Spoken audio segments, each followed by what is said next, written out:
This picture is of Abbé de la Paix.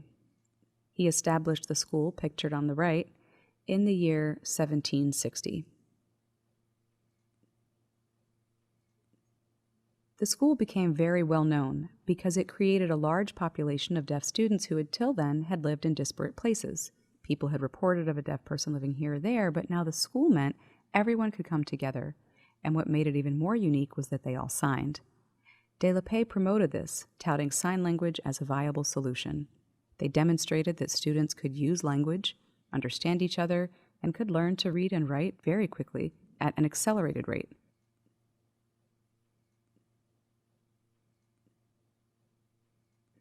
Also, La Paix talked about his idea as the French method. But really, this was built on existing ideas that were passed down. I'll talk about these next.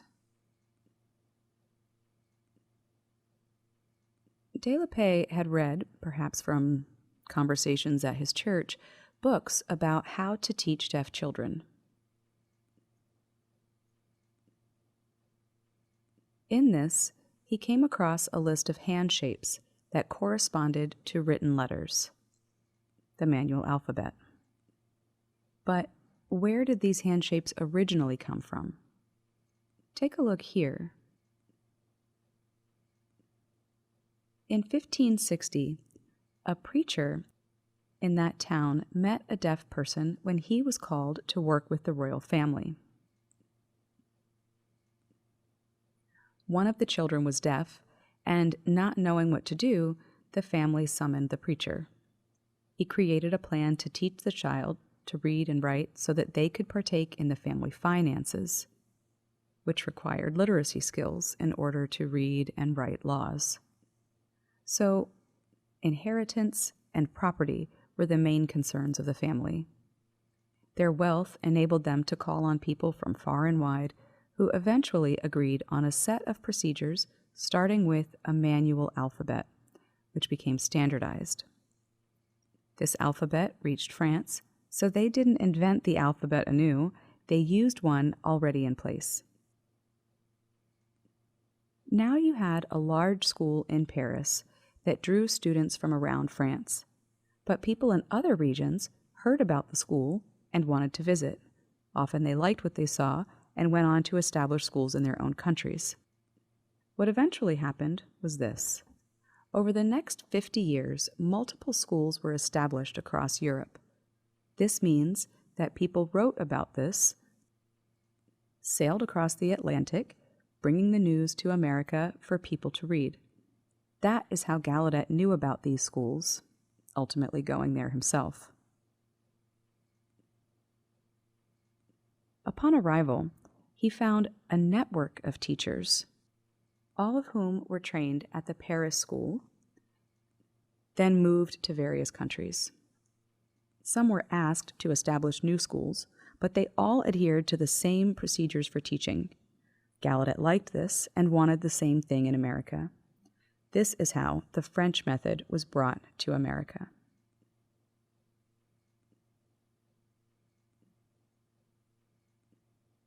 Gallaudet brought the French method to America, as well as a deaf person who was a teacher. His name is Laurent Clerc.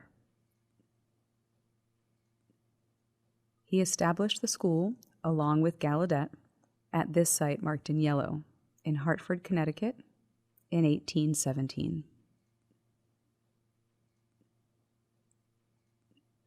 They assembled their first class of students, and after 30 years, replicating the French idea of a network, they had expanded across the region to 10 schools. Of course, more were established later,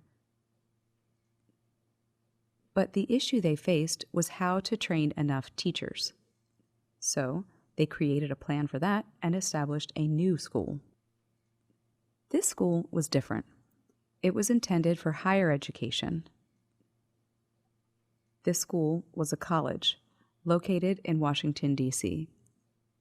The first administrator is pictured here, Edward Minor Gallaudet. He was Thomas Gallaudet's son.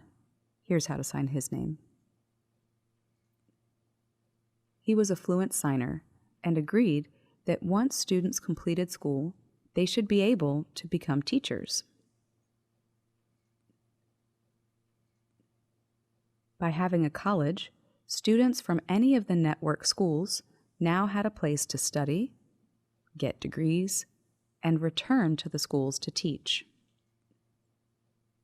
This would help sustain the existing network. Moreover, new schools would be established and need teachers, which the college could then send.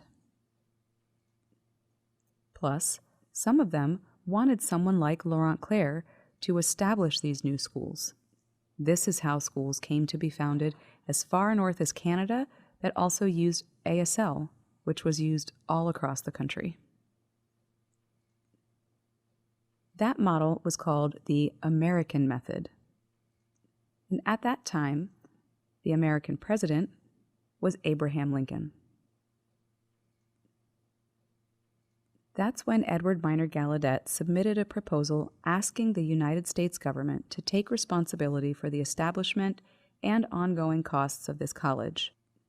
The president who agreed wholeheartedly and approved the proposal was Lincoln. Interestingly, Lincoln was from Illinois, and before becoming president, he was a state legislator. The legislature was involved in planning the establishment of the deaf school in Illinois, which is why he understood the need for a unified network with a college to train teachers.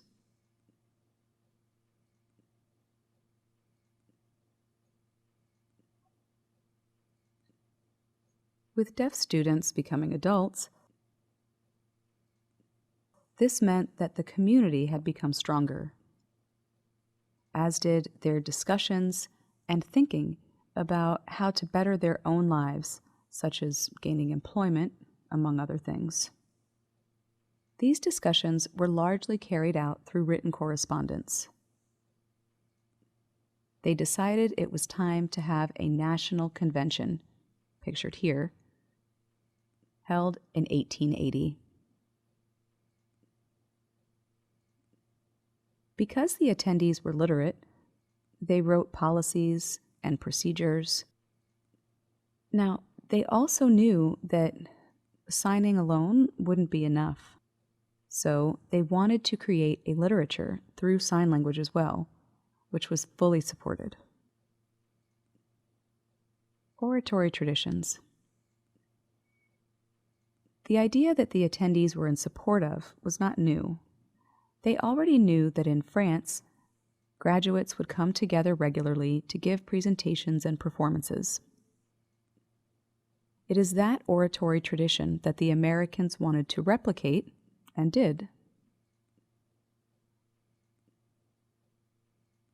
With signing, Americans realized that they could go to Europe and understand other deaf people. Thus began international contact, which is how they learned of these performances that they used as a model. At the same time, sentiment in Europe was turning against the use of sign language, which caused Americans to worry. So they used this idea to sustain sign language through a tradition of performances and oratory skills to strengthen their language plan.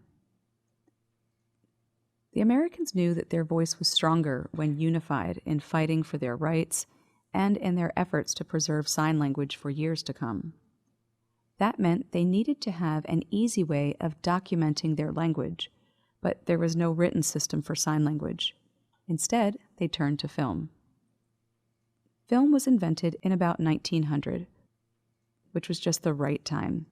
They decided to use this technology and invite selected individuals to give presentations on these films. The films have been preserved to this day. I'll show them to you next.